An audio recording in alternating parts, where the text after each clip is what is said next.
pas aller au bout de certaines choses parce que nous ne sommes pas vraiment sûrs de qui nous sommes, de ce que nous avons. Mais plus tu sais qui tu es, plus tu peux, en réalité. Tout le monde connaît ce verset où Paul dit « Je peux tout par celui qui me fortifie ». Donc, tout le monde dit Dieu est tout-puissant, tout le monde sait que Dieu est tout-puissant, même ceux qui ne connaissent pas Jésus, à part ceux qui ne croient pas vraiment qu'il y a un Dieu, mais même ceux qui ne sont pas sûrs qu'il y a un Dieu, ils savent que si ce Dieu existe, il est tout-puissant. Donc finalement, à partir du moment où tu acceptes même l'idée de Dieu, forcément tu sais qu'il est tout-puissant parce que c'est lui le créateur. Donc tu n'as pas besoin tellement de foi pour croire que Dieu est tout-puissant quand tu es chrétien. Mais tu as besoin de foi pour croire que je peux tout par celui qui me fortifie. Et il y a une traduction qui dit « Je puis tout par celui qui m'en donne la force ». Alléluia. Et des fois, on commence à croire dans la force quand on sent la force qui agit en nous. Mais la foi, c'est l'anticipation des choses. Donc tu dois connaître et comprendre qui tu es. Tu dois connaître et comprendre cette force de Dieu qui est venue habiter en toi. Tu dois vraiment comprendre ce qu'est l'Évangile. Mais il y a tellement de choses fausses qui sont prêchées aujourd'hui.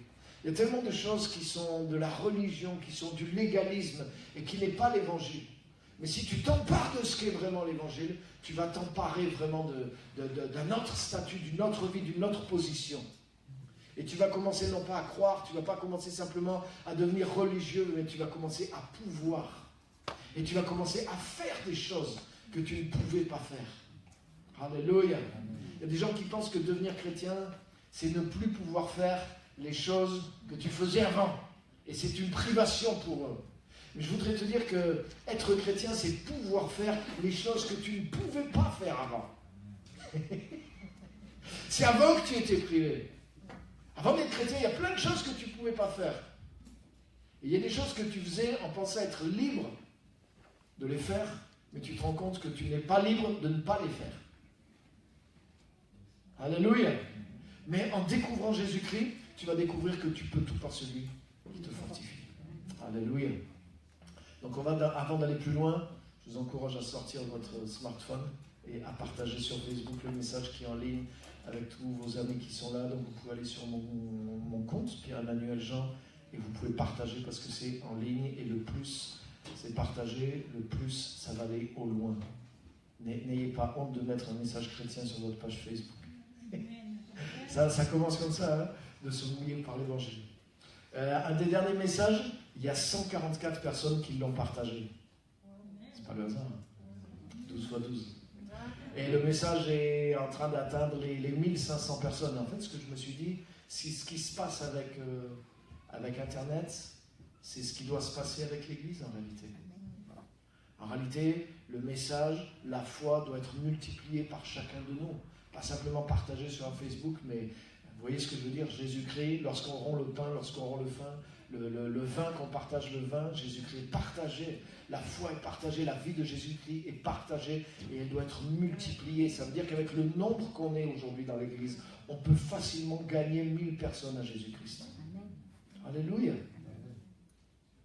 Et si, c'est ce que je partageais tout à l'heure avec Gibril, si on vit dans ce feu, si on vit réellement dans cette motivation, si on vit chaque jour dans cette conscience de qui Jésus-Christ est en nous, et que nous agissions dans les œuvres de notre foi, nous pouvons être 1000 personnes à la fin de l'année facilement.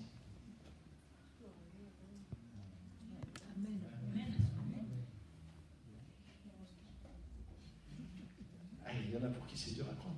Non ? C'est réel, c'est réel. C'est-à-dire, par exemple, si chacun de nous cette année, on touche 6 personnes, on sera plus de 1000 à la fin de l'année. C'est-à-dire une personne tous les 2 mois. Est-ce que c'est pas impossible? Bien sûr, c'est possible. C'est pas difficile.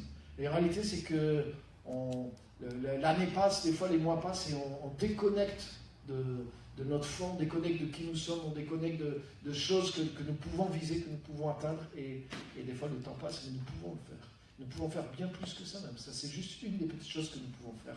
Parce que nous pouvons tout par celui qui nous fortifie. Alléluia. Amen. Donc partage le message et dis à tes amis de le partager aussi. On va prier et on va rentrer pleinement dans cette parole. Vous êtes prêts? Amen. Détachez vos ceintures, mettez votre parachute aussi. Seigneur, merci pour ta grâce, merci pour ta parole, merci pour le fait d'être ensemble, merci pour l'Église, merci pour ta puissance qui est là au milieu de nous. Et merci parce que tu veux ouvrir nos yeux sur le potentiel de ce que nous sommes et de ce que nous sommes capables de faire. Chacun d'entre nous, le plus petit deviendra un millier et le plus grand pourra devenir une nation puissante. Seigneur, merci pour ce que nous sommes, ce que nous avons reçu. Merci parce que Dieu est grand, Dieu est puissant, mais Dieu est grand en moi, Dieu est puissant en moi, Dieu est grand en toi, Dieu est puissant en chacun de nous. Et je te remercie pour cette vérité. Je te remercie d'ouvrir les yeux de notre cœur, de nous parler et de nous sceller dans cette vérité, que cette vérité reste attachée à nous et qu'elle porte du fruit chaque jour de cette année d'une manière toute spéciale et que nous allions tous de l'avant et en tant qu'Église qu'on fasse un pas de géant cette année au nom puissant de Jésus. Amen. Amen. Et Amen. Tu peux parce que tu es. Tu peux à cause de ce que tu es. Alléluia. Beaucoup de chrétiens, ils vivent par rapport à ce qu'ils ont reçu.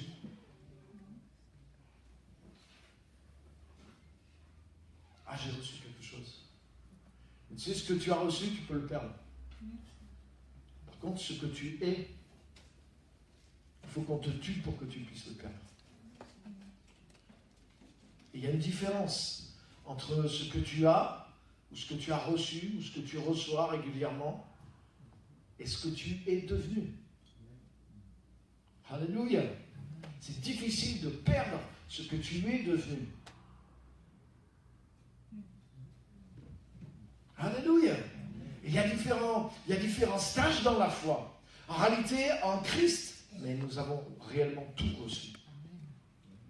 Notre problème, c'est le temps qu'il nous faut pour l'assimiler.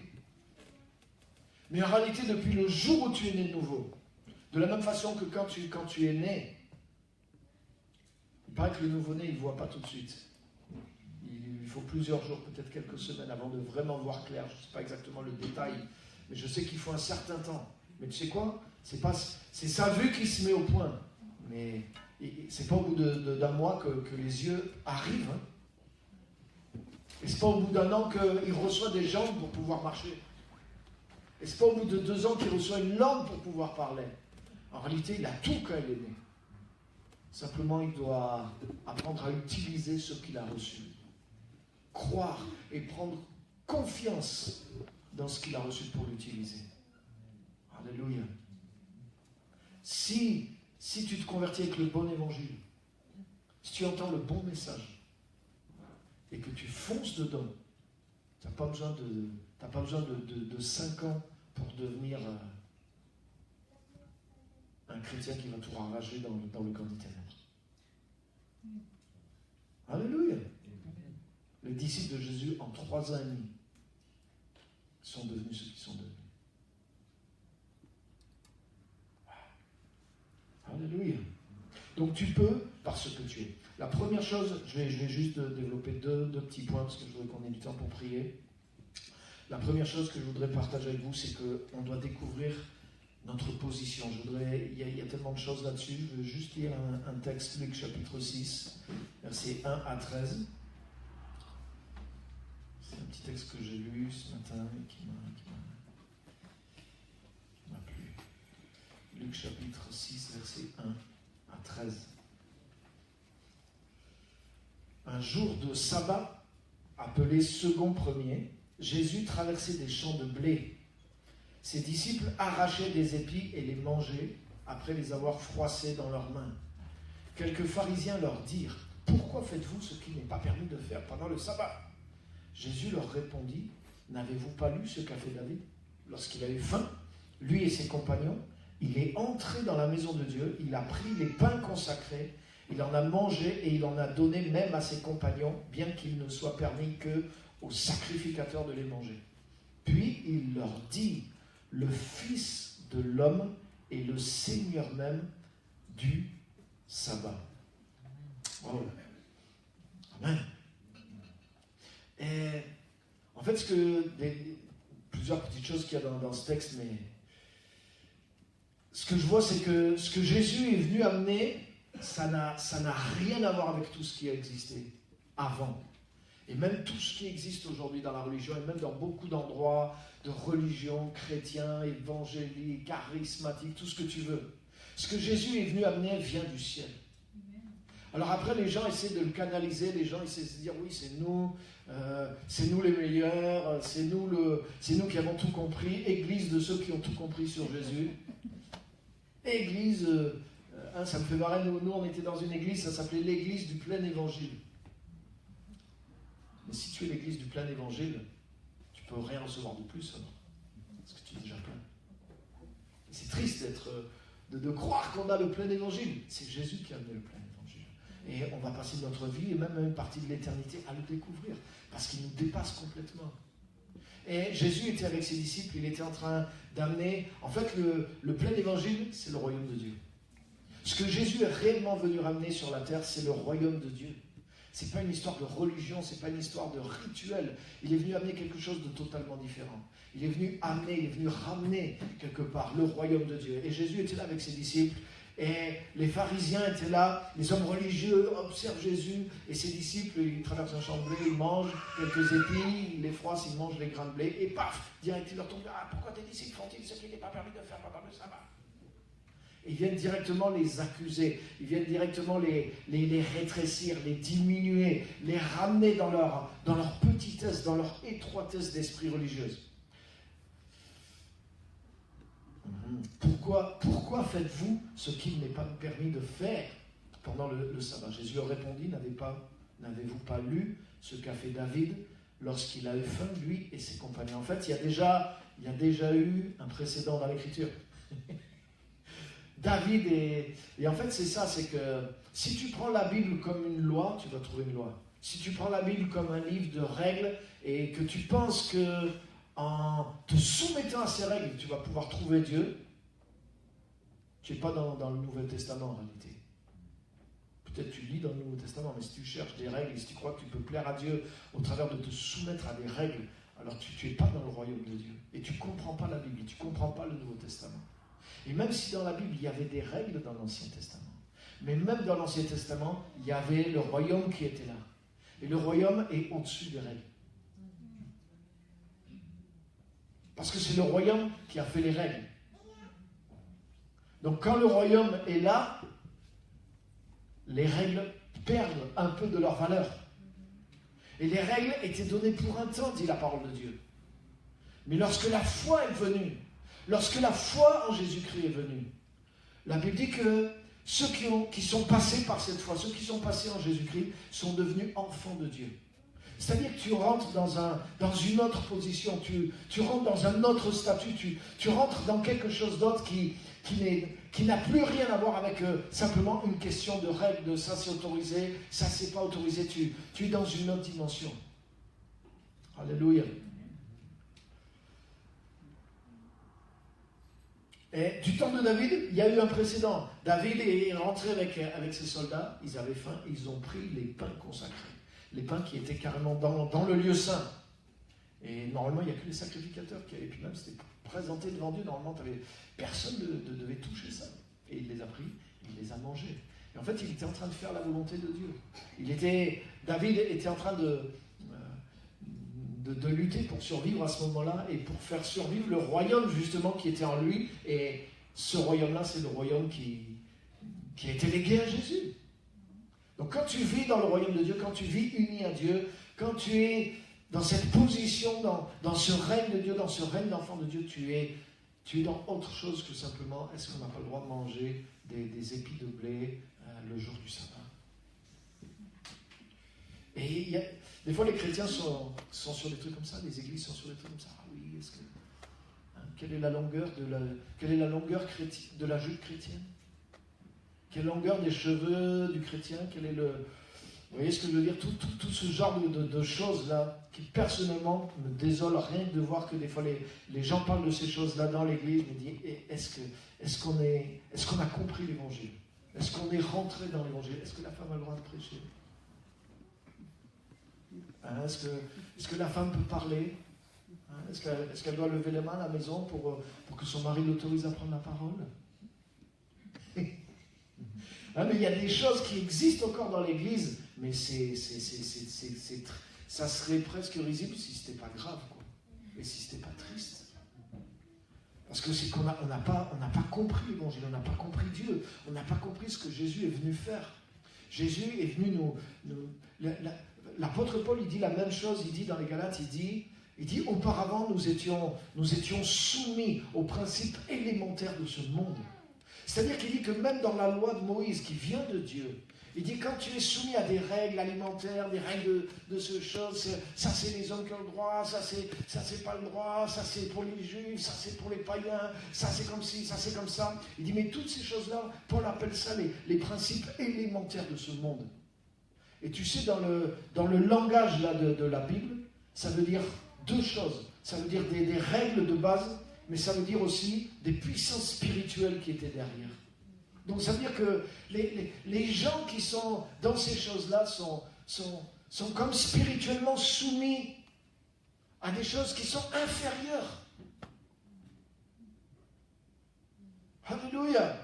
Dans les Galates, Paul dit ceci, il dit si je cherche, si je pense que je peux plaire à Dieu, que je peux être juste devant Dieu, satisfaire Dieu par les exigences d'une loi quelconque, je suis sous la malédiction. C'est écrit. Et il y a, honnêtement, plus de 70% des églises qui sont là-dedans. Et pour tellement de chrétiens, c'est pas tellement clair aussi dans leur tête. Ou alors des fois il y a des choses, on croit dans l'évangile et puis il y a un autre truc qui survient et là, par exemple moi je crois dans la dîme et les offrandes, mais je ne crois pas que si je ne donne pas ma dîme, je vais être maudit par Dieu. C'est pas possible. Ah oui, mais pourtant Malachie 3.10, c'est dans son agence. Tu peux, si tu es en Jésus-Christ, tu n'es pas maudit par rapport à l'argent, tu n'es pas béni non plus par rapport à l'argent. C'est pas une question d'argent. Mais pourquoi des gens ont ramené ça? Ils ont peur que les chrétiens ne donnent pas leur dîme, quoi, ou que donnent moins que la dîme. En réalité, dans le Nouveau Testament, tu sais quoi, la loi de l'argent dans le Nouveau Testament, c'est pas 10%, c'est 100%. Parce qu'en réalité, si ta vie est vraiment pour Jésus-Christ, si vraiment tu vis ce qu'est l'Évangile, toute ta vie doit être pour Jésus-Christ, ton temps doit être pour Jésus-Christ, tout est bien, tout ce que tu as est pour Jésus-Christ.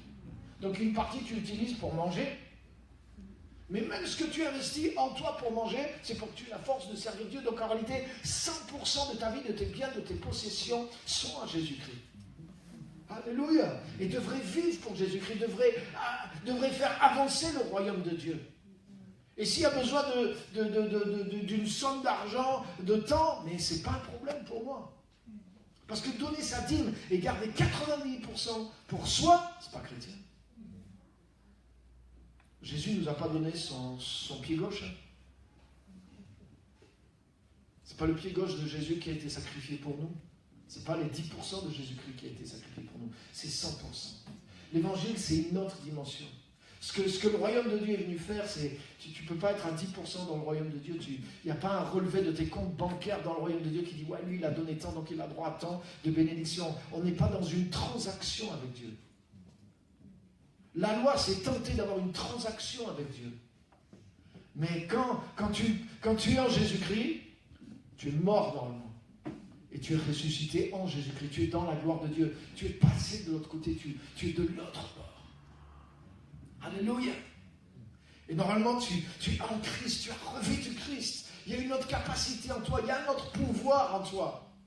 Alléluia. Et tu n'es pas lié par cette petitesse-là.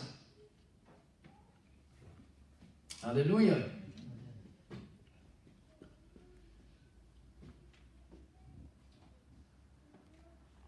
Quand le statut, la position d'enfant de Dieu, ça te place dans une situation différente par rapport au péché, par rapport au diable, par rapport à la loi, par rapport à l'humanité en général.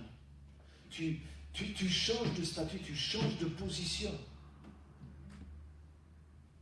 Alléluia. Et par rapport à la la parole que Jésus dit, mais les amis, pour les Juifs, le sabbat, c'est profaner le sabbat, c'est pire que la dîme pour les chrétiens. Hein? C'est le pilier, quoi. C'est vraiment le tu peux pas ne pas passer outre de ça. Et Jésus dit, le sabbat a été fait pour l'homme, non l'homme pour le sabbat, en sorte que le Fils de l'homme, il est le Seigneur, il est le maître même du sabbat.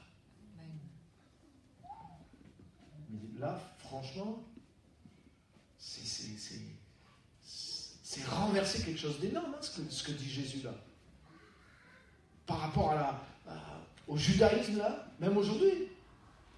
Si tu dis ça là, aujourd'hui, mais à l'époque de Jésus, c'était pareil, voire pire. Quand il a dit ça, je suis maître du Shabbat, c'est moi qui suis le Fils de l'homme et maître. Et en plus, quand il dit le Fils de l'homme, c'est à dessein qu'il dit ça. Quand Jésus dit le Fils de l'homme, ça ne veut pas dire lui seulement. Ça veut dire l'humanité, la nouvelle humanité qui est en lui. Alléluia. La loi gouverne l'homme. La loi est faite pour gouverner l'homme charnel. Mais l'homme spirituel, celui qui est en Dieu, il est fait pour gouverner. Il est revenu dans le royaume. Et tu es fait pour dominer, tu es fait pour gouverner avec la grâce de Dieu, avec la présence de Dieu, avec la puissance de Dieu sur toi. C'est pour ça que Paul dit, mais pourquoi? Comme si vous étiez encore dans le monde. Il dit même carrément, il dit pourquoi comme si vous viviez encore dans le monde, vous vous laissez imposer des rituels, des aliments, des jours, des mois, des années. Il dit, je crains d'avoir inutilement travaillé pour vous. Autrement dit, pour lui, mais c'était une aberration pour Paul, quoi. Qu'un chrétien soit encore là à pinailler, est-ce que j'ai le droit de manger le poisson avec ses arêtes? Est-ce que je dois me reposer le samedi ou le dimanche ou le lundi matin?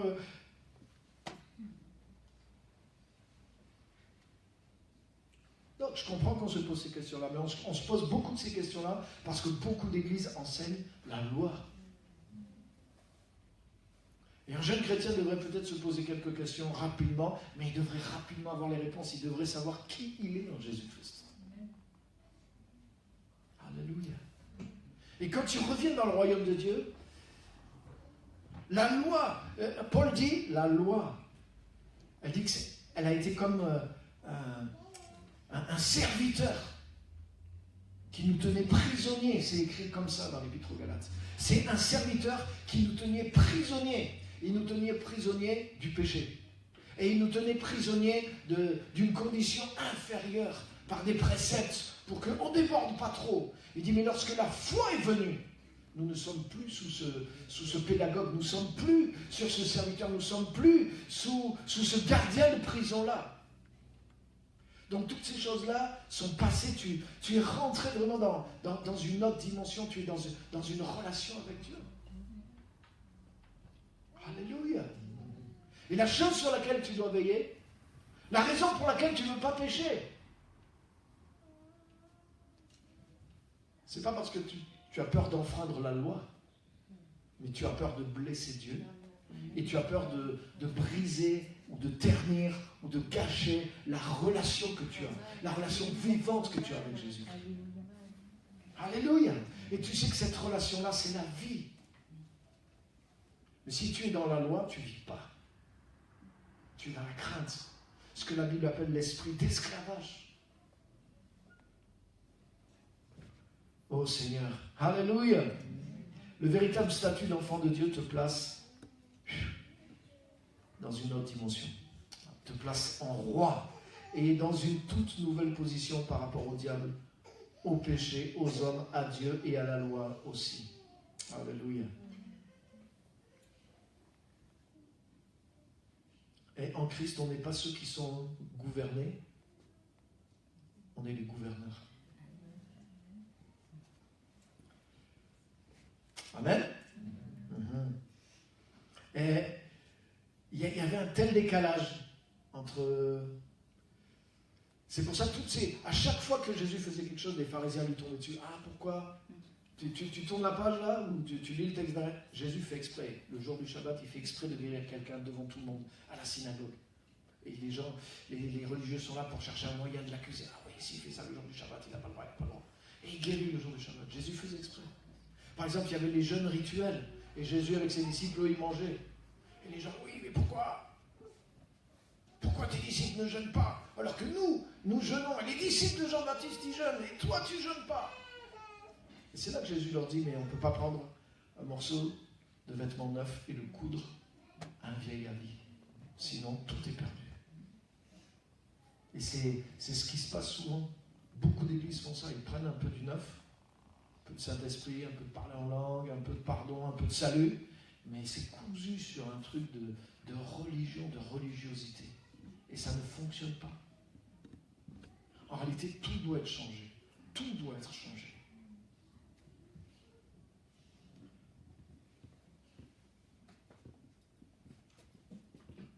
Alléluia. C'est pas parce que je parle en langue que je suis réellement rempli de toute la plénitude de Dieu. Je te garantis que non. Moi, je connais des gens, ils parlaient en langue et ils étaient dans le monde, dans le péché. Mais quand ils priaient, ils parlaient toujours en langue. Même Paul dit, tu peux parler en langue, tu peux prophétiser sans avoir même l'amour. Donc comment tu fais pour ne pas avoir l'amour si tu as vraiment la plénitude du Saint-Esprit en toi? Non? Ça veut dire qu'il peut te rester quelque chose sur toi. Mais pour avoir la plénitude de Dieu, c'est une transformation de toute ta vie. C'est une transformation de ta mentalité, une transformation en évolution constante. Tu ne peux pas dire j'y suis arrivé. Ce n'est pas quelque chose que tu peux atteindre. C'est quelque chose que tu dois poursuivre et chercher à conquérir et à agrandir jour après jour, jour après jour, jour après jour, jour après jour, jour après jour. C'est en process continuel. Alléluia. Quand l'Esprit de Dieu est venu sur Jésus, Jean-Baptiste, il a eu cette parole. Il a dit, celui qui m'a envoyé m'a dit, celui sur qui tu verras l'Esprit descendre et demeurer, c'est lui qui baptise du Saint-Esprit. L'Esprit de Dieu descend sur beaucoup de chrétiens, il les touche, il parle en langue, mais l'Esprit de Dieu ne demeure pas chez tous les chrétiens. Pour que l'Esprit demeure en toi, tu dois refaire entièrement toute ta maison intérieure, toute ta mentalité, tous les étages, tout doit être refait. Et le démarrage de la vie chrétienne, c'est ce chantier-là. C'est-à-dire que l'Esprit de Dieu débarque en toi et il n'a pas amené une petite pièce neuve pour coller par-dessus, mais il veut refaire tout à neuf pour pouvoir demeurer à l'intérieur de toi. Il veut rester, il veut grandir, il veut prendre la place et il veut que tu puisses tout par celui qui t'en donne la force. Il veut que tu sois tellement un avec lui que c'est pas juste quelque chose que tu as reçu, mais c'est quelque chose que tu es, c'est quelque chose que tu es devenu. Tu es devenu l'habitation du Saint-Esprit. Et là où tu vas, l'Esprit de Dieu va avec toi. Là où tu agis, Dieu agit avec toi. Amen.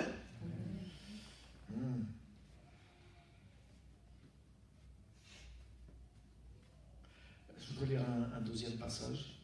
2 Thessaloniciens chapitre 1, versets 10 et 11. Toi, j'ai lu un verset. Là, on va en lire 2 Thessaloniciens.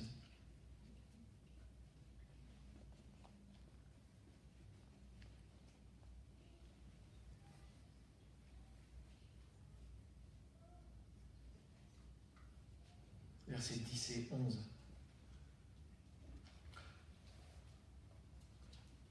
Le verset sur le retour de Jésus. Vous vous rappelez, l'autre fois, on avait partagé ça. Verset surprenant. Donc, il parle du retour de Jésus. Au verset 10, il est dit, lorsqu'il viendra, donc Jésus, lorsqu'il viendra, pour être glorifié en ce jour-là, dans ses saints, et admiré dans tous ceux qui auront cru. Car vous avez cru à notre témoignage. C'est pourquoi aussi nous prions continuellement pour vous, que notre Dieu vous rende digne de votre vocation et qu'il accomplisse puissamment tous les desseins favorables de sa bonté et l'œuvre de votre foi. Le verset 10, vous vous rappelez qu'on avait vu ce verset-là? Quand Jésus revient, il vient pour être glorifié dans les siens. Ça veut dire que quand les gens vont voir, ils ne vont pas voir la gloire de Jésus dans le ciel, hein, simplement. Ils vont la voir à l'intérieur de tous ceux qui sont à Jésus-Christ. Et il dit, il viendra pour être glorifié dans ses saints et admiré même dans tous ceux qui auront cru. Et nous, on est là des fois, Ah non, non, non.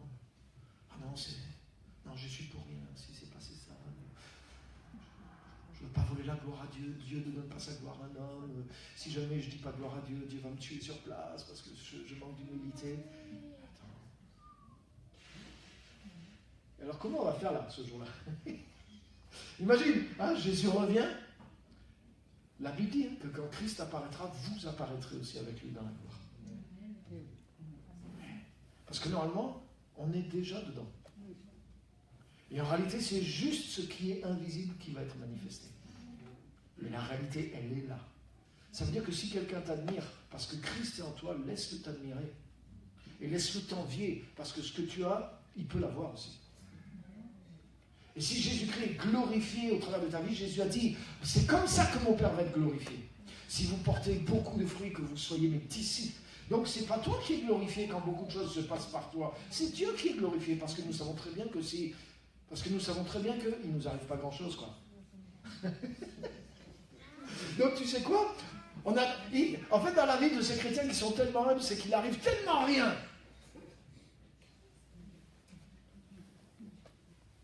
Mais quand il commence à arriver des choses qui te dépassent complètement dans ta vie, mais tu n'as pas besoin de ramper par terre. Tu sais que c'est Dieu qui le fait, au travers de toi.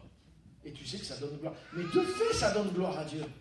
Et Jésus dit, c'est la vie chrétienne normale. Il a dit que les gens, les non-croyants, ils voient vos bonnes œuvres. Et Jésus dit même que votre lumière brille devant les gens. Ça veut dire que tu ne dois pas cacher ta gloire. Tu ne dois pas cacher la nature de Christ en toi, mais tu dois la publier, tu dois la montrer. Alléluia.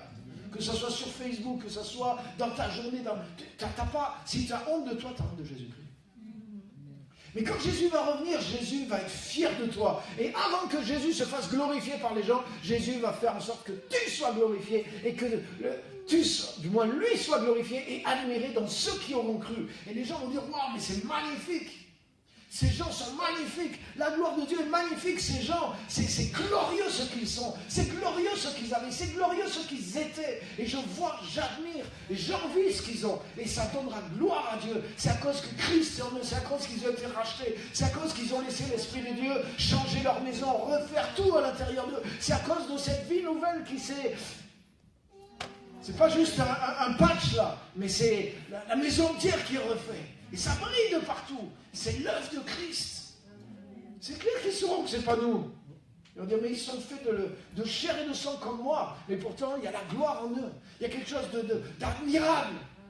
Il y a la nature de Dieu dans ces gens-là. Mais c'est comme de par hasard, c'est tous les gens qui ont cru. C'est tous les gens qui se sont convertis. Ah, mais je comprends maintenant, parce que je vois maintenant. Ce que je croyais pas, je le vois maintenant.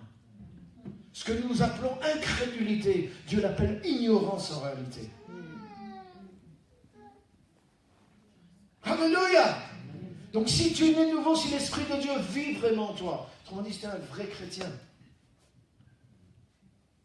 ne sois plus incrédule vis-à-vis de toi-même, mais commence à croire vis-à-vis de toi, vis-à-vis de la gloire de Dieu qui est en toi. Alléluia! Commence à admirer et commence à montrer la gloire de Dieu qui est en toi, autour de toi. Parce que c'est la volonté de Dieu. C'est la volonté de Dieu. Afin qu'en voyant vos bonnes œuvres, il glorifie votre Père. Donc ça veut dire que même les païens ne vont pas se tromper. Même les non-chrétiens ne vont pas se tromper, ils ne vont pas t'attribuer à toi la gloire. Ne t'inquiète pas, tu n'as pas besoin de faire tout un protocole. Non, mais c'est pas moi, c'est Jésus. Mais est-ce que c'est écrit de faire ça? Non, c'est écrit fais briller ta lumière et t'inquiète pas, les autres qui vont la voir vont reconnaître d'où ça vient. Donc tu n'as pas besoin non, moi je préfère pas briller parce que sinon on va croire que c'est moi et ça ne rendra pas gloire à Dieu. Je préfère rien faire dans l'œuvre de Dieu. Je préfère pas prier pour les malades. En réalité, c'est quoi? C'est de l'incrédulité tout ça. C'est des excuses déguisées en christianisme pieux. Mais en réalité, c'est de la religion. Tout ça, fais une boulette et balance à la poubelle. Et commence à oser être toi-même, c'est-à-dire la personne que Jésus-Christ a payé cher pour que tu sois et que tu brilles. Ça, c'est ce qui t'empêche de briller, tous ces raisonnements, tout quoi. C'est de l'incrédulité. Enlève tout ça. Si tu es en Christ, si Christ est en toi, mais découvre qui tu es. Crois dans qui tu es. Si au retour de Jésus, les gens, en voyant qui tu es, ils vont donner gloire à Dieu et ils vont admirer la gloire qui est en toi. ne faudrait pas qu'ils deviennent plus croyants que... Quoi? C'est moi la queue. Ça ne doit pas être une surprise. Donc c'est maintenant que tu dois commencer à le voir. Tu dois le reconnaître. Tu dois reconnaître ce Jésus qui est en toi et tu dois commencer à le manifester. Alléluia. Amen. Et mon désir cette année et ce à quoi je vais travailler cette année dans l'Église d'une manière spéciale, il y a beaucoup de projets qui sont là. Mais en amont, ce que je vais intensifier et travailler de mon côté, c'est développer cette conscience de qui nous sommes en Jésus-Christ. Et que nous vivions dans cette gloire de Dieu qui est à l'intérieur de nous. Et que ça ne soit pas juste quelque chose, tu le crois, tu le penses, tu le répètes, tu le confesses, tu l'écris sur des versets des bibliques, sur tes murs, ok, ça, c'est une bonne chose, c'est la préparation mentale, mais tu dois l'agir. Parce qu'au verset 10, il dit ça, il dit que cette gloire de Dieu, elle est en nous. Mais au verset 11, il dit, c'est pourquoi maintenant, Paul, il savait ça. Donc nous aussi, nous prions continuellement pour vous, que notre Dieu vous rende digne de votre vocation. Alléluia. Et qu'il accomplisse puissamment tous les desseins favorables de sa bonté et l'œuvre de votre foi. Ça veut dire que cette foi, si tu développes cette foi, si tu vois qui tu es et que ta foi se fortifie dans ça, cette foi va œuvrer. Si tu vois, tu vas faire. Tu peux parce que tu es. Si tu vois l'invisible, tu vas faire l'impossible.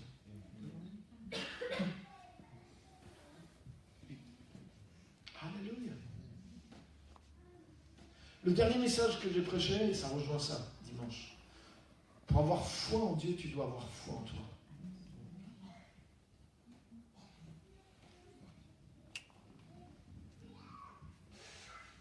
Et la vraie foi en Dieu crée de la foi en toi si tu es né nouveau. Parce que ce Dieu est en toi. Et ce Dieu ne va pas redescendre du ciel pour faire les choses devant toi. À celui qui, par la puissance qui agit en nous, veut faire dans toutes les générations dans l'Église infiniment au-delà de ce que nous pensons. Donc, c'est-à-dire que si tu n'avances pas, Dieu n'avance pas. Il n'y a pas longtemps, j'ai écouté quelqu'un de pieux qui priait, Seigneur, tu n'as pas besoin de nous, tu peux faire plein de choses sans nous. Et il était très pieux dans sa prière, mais tu sais quoi, je n'ai pas pu dire Amen. Je n'étais pas d'accord du tout, j'ai failli même dire non, je ne suis pas d'accord. Bon, c'était pas le moment de faire ça, c'était... Mais au fond de moi, j'étais choqué. Je dis non, les choses ne sont pas comme ça. Ça, c'est une vue de l'Ancien Testament. Et encore même pas pour tout le monde. Mais là, tu dois comprendre comment les choses fonctionnent. Le retour du royaume de Dieu, c'est exactement ça. Ça veut dire que ce royaume, il est revenu maintenant. Jésus a fait son travail. Pourquoi Jésus est reparti au ciel? Parce que nous pouvons faire le travail. Comme j'ai dit l'autre fois, quand Jésus était près de Jérusalem, tout le monde croyait que le royaume allait apparaître. Alors Jésus a donné une parabole pour expliquer ce qui se passait. Il a dit non. Il en est comme d'un homme qui remet des talents à ses serviteurs et qui s'en va. Ça veut dire que le royaume, il n'apparaît pas comme ça du ciel de par Dieu. Mais le royaume, Jésus est venu l'amener et il l'a remis à l'intérieur de ses serviteurs. Et ses serviteurs doivent travailler, le multiplier. La gloire de Dieu ne va pas venir de l'extérieur. Ça ne sert à rien pour que tu pries pour que la gloire de Dieu vienne. La gloire de Dieu est dans ta vie. C'est pour ça dans Isaïe 60, où il est dit, lève-toi et brille, parce que la gloire de Dieu est venue sur toi. Il y a des chrétiens puis aussi qui disent non, c'est le soleil, la lumière, et nous sommes que la lune, nous sommes que le reflet de la lumière du soleil.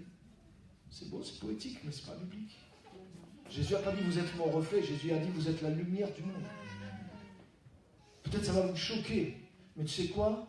Si tu es réellement enfant de Dieu, Dieu n'est pas la source, c'est toi qui es la source. Amen.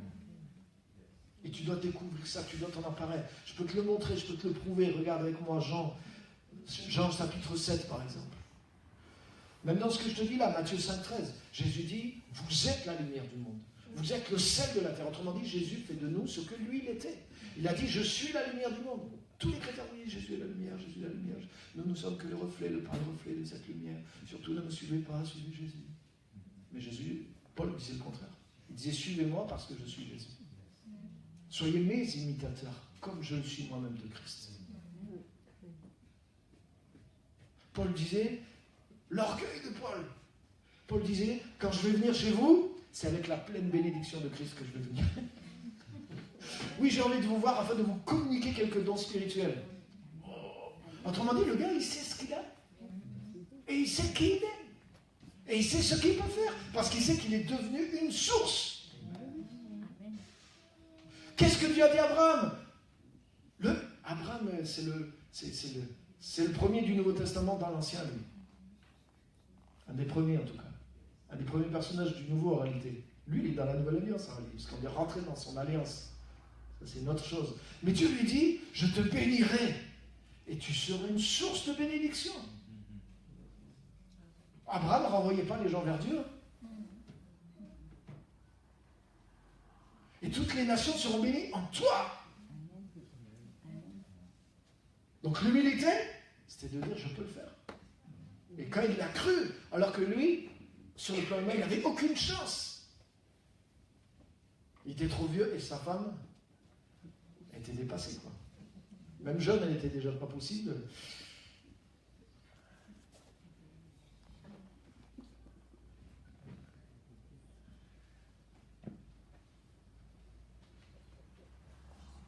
Vous savez ce que je crois? J'aime bien, j'aime choquer, moi. Je crois que Sarah était stérile et qu'elle a eu un enfant alors qu'elle était stérile. Je ne crois pas qu'elle ait été guérie de sa stérilité.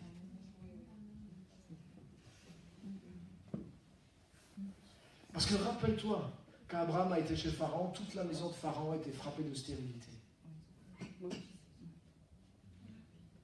Et non, Abimelech, pardon, pas Pharaon, Abimelech. Et tout le monde, parce qu'ils avaient pris la femme d'Abraham. Et dans un songe, Dieu s'est révélé à Abimelech, au roi Abimelech, il lui a dit, hey, cet homme est prophète, rends-lui sa femme avant que tu aies plus de problèmes et demande qu'il prie pour toi. Tous les animaux étaient stériles, les femmes étaient stériles.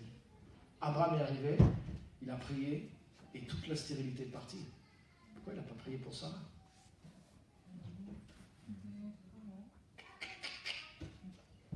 C'est pas bizarre? Et tu sais quoi, quand Sarah est morte, Abraham s'est remarié avec Ketura. Et il a eu plein d'enfants avec elle. Donc si Sarah avait été guérie de sa stérilité, pourquoi elle n'a pas eu d'autres enfants après?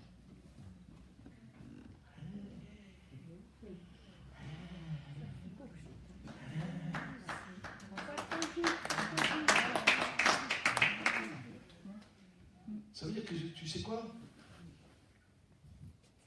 Si tu es la source, dans l'histoire, il y a une seule femme qui a eu un enfant tout seul. Mais peut-être il y a un homme qui a eu un enfant tout seul aussi. C'est Abraham. C'est pas lui qui l'a porté. Mais je ne suis pas sûr que c'est sa femme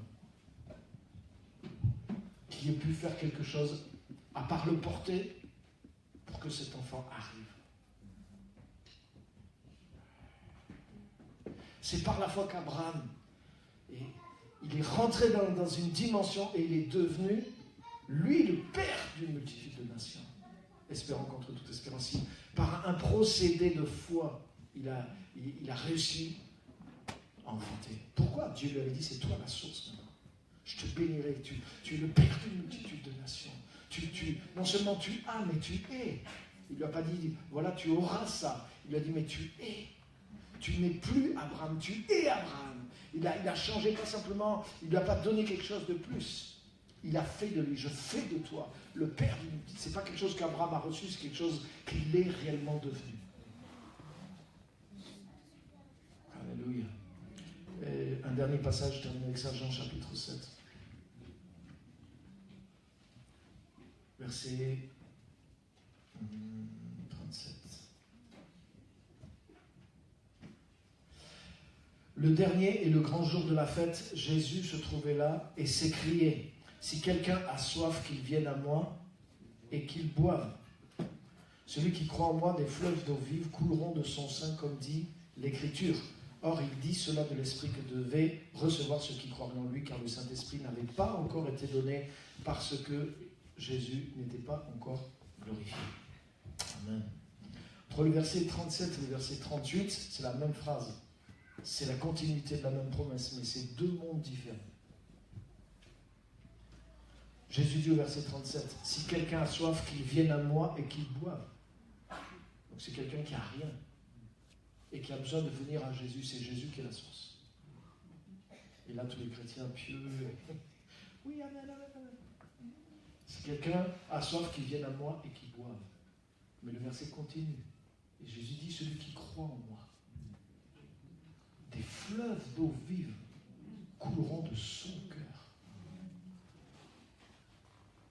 Donc là, il y a un monde entre quelqu'un qui n'a même pas un demi-litre d'eau pour étancher sa soif. Et là, c'est là le choc, et qui dépend de Jésus pour boire. Et celui qui croit, qui lui-même, c'est pas une rivière, c'est pas un hectolitre, c'est plusieurs fleuves.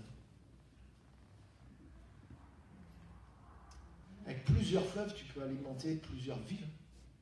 Tu peux alimenter un pays entier.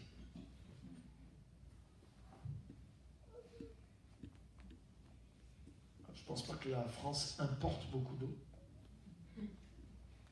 Hein? Je ne crois pas.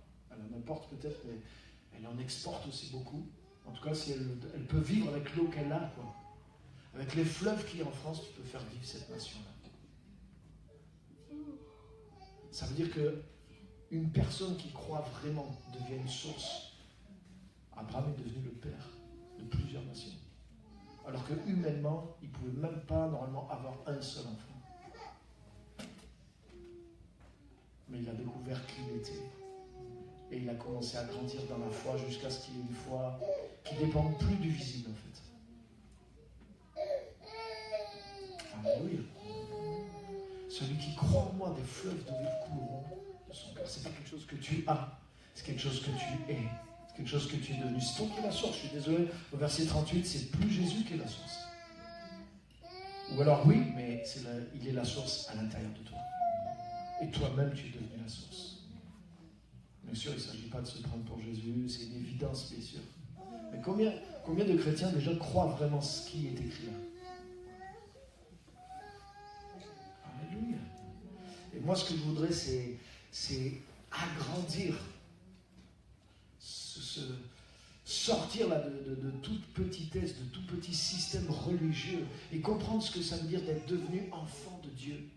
Et commencer à croire, non pas simplement dans le Dieu qui est à l'extérieur de moi, mais à comprendre dans ce que ce Dieu puissant a fait de chacun de nous qui sommes en Jésus-Christ. Alléluia. Et tu sais ce que ça veut dire? Ça veut dire que dans chacune de mes journées, l'application de ça, c'est, au lieu de demander que Dieu fasse de grandes choses, de grands miracles, qu'il ouvre la porte devant moi, c'est de croire que moi, je peux avancer et que je peux faire les choses et que je dois faire ce que Dieu me demande de faire parce qu'il est avec moi, parce que des fleuves d'eau vive peuvent jaillir de moi. Alléluia. Et j'ai les ressources qu'il faut. Je dois avoir cette foi que l'Esprit de Dieu en moi me donne la capacité suffisante. Je peux tout par celui qui m'en donne la force. Alléluia. Si tu comprends qui tu es en tant que chrétien, mais tu es étranger, voyageur sur la terre, et tu es envoyé dans ce monde-là.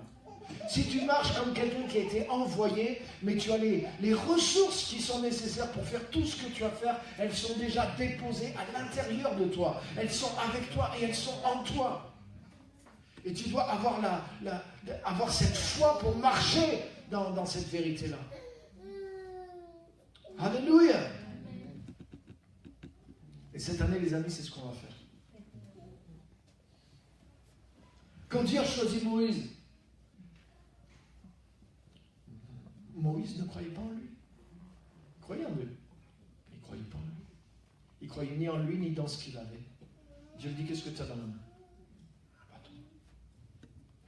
Vas-y, jette-le. Moïse jette son bâton et ça devient un serpent.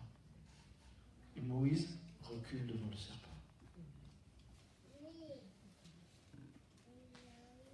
Et Dieu lui dit maintenant, avance sur le serpent. Comment c'est? Je ne peux pas faire ça. Avance sur le serpent. Et attrape le serpent. Il faut la foi pour faire ça, non? Et quand il a attrapé le serpent est redevenu un bâton. Il a commencé à comprendre. Si tu dis j'ai rien et que tu lâches le bâton d'autorité, tu sais quoi? Tu donnes du pouvoir au serpent. Et c'est toi qui recules. Tu dis, vas-y Dieu, foudroie-le, fais des miracles, Seigneur, tue le serpent, s'il te plaît. Au nom de Jésus. Je vais appeler quelqu'un pour m'aider. Pasteur, Jésus, au secours. Il faut organiser une réunion de prière, le diable est en train de nous attaquer. Retranchons-nous dans notre église, bloquons. Fermez les portes, appliquez le sang de Jésus, réunion de prière, attention, les serpents nous attaquent. Le monde est méchant. Oh là là, le monde en veut à nos enfants. Oh, attention, les jupes ont raccourci dans l'église. Le serpent est là. Mais c'est à nous d'aller marcher sur le serpent. C'est pas à nous de reculer devant le serpent. Mais tu dois comprendre ce que tu as, ce qui est avec toi. Et tu dois garder le bâton d'autorité dans ta main. Alléluia. Alléluia.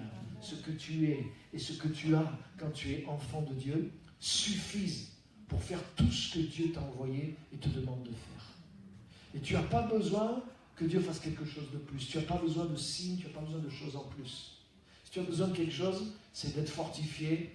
Que dit Paul? Que tu sois fortifié dans ton monde intérieur. Autrement dit, que ta foi dans ce que tu es, dans ce que tu as, soit fortifiée. Mais c'est de ça que tu as besoin. Mais tu peux aller, parce que tu es déjà envoyé. Si tu es en Christ, tu es envoyé déjà dans le monde. En fait, tu as même été envoyé avant d'être en Christ. Parce qu'on est arrivé dans le monde avant d'être chrétien. Alléluia. Sauf qu'on n'était pas conscient avant d'être des missionnaires du ciel. Mais c'est Dieu qui nous a envoyés dans le monde. À moins que quelqu'un ait décidé d'y venir par lui-même. Amen. Donc cette année, les amis, c'est ce qu'il faut qu'on capte. Et on ne va pas prier, ni aujourd'hui, ni dans les mois qui viennent, on ne va pas prier pour que Dieu descende du ciel et fasse quelque chose de spécial. Mais ma prière, c'est que nous puissions comprendre qui nous sommes et nous-mêmes aller faire ce que Dieu nous appelle à faire. On ne va pas attendre une autre Pentecôte, on ne va pas attendre un autre réveil, parce que le réveil est en nous, la Pentecôte est en nous, la gloire de Dieu est en nous, nous devons la produire, nous devons la manifester, nous devons croire dans ce que nous avons reçu. Si tu n'es pas réellement chrétien, alors deviens vraiment chrétien. Si tu n'es pas né nouveau, si tu n'es pas passé par la repentance, la foi en Jésus, ou si tu vis une vie peut-être à moitié chrétienne, reviens dans la vie chrétienne, c'est tout. Mais si tu es réellement dans la vraie vie chrétienne avec l'Esprit de Dieu, mais tout ce que je viens de dire, c'est à toi, c'est en toi déjà. Et tu peux le faire parce que tu l'es déjà, et tu l'as déjà à l'intérieur de toi. Crois-le. Et que Dieu fortifie notre foi, et que nous produisions les œuvres de cette foi. Au nom de Jésus. Amen. On va se lever, on va prendre un temps pour prier.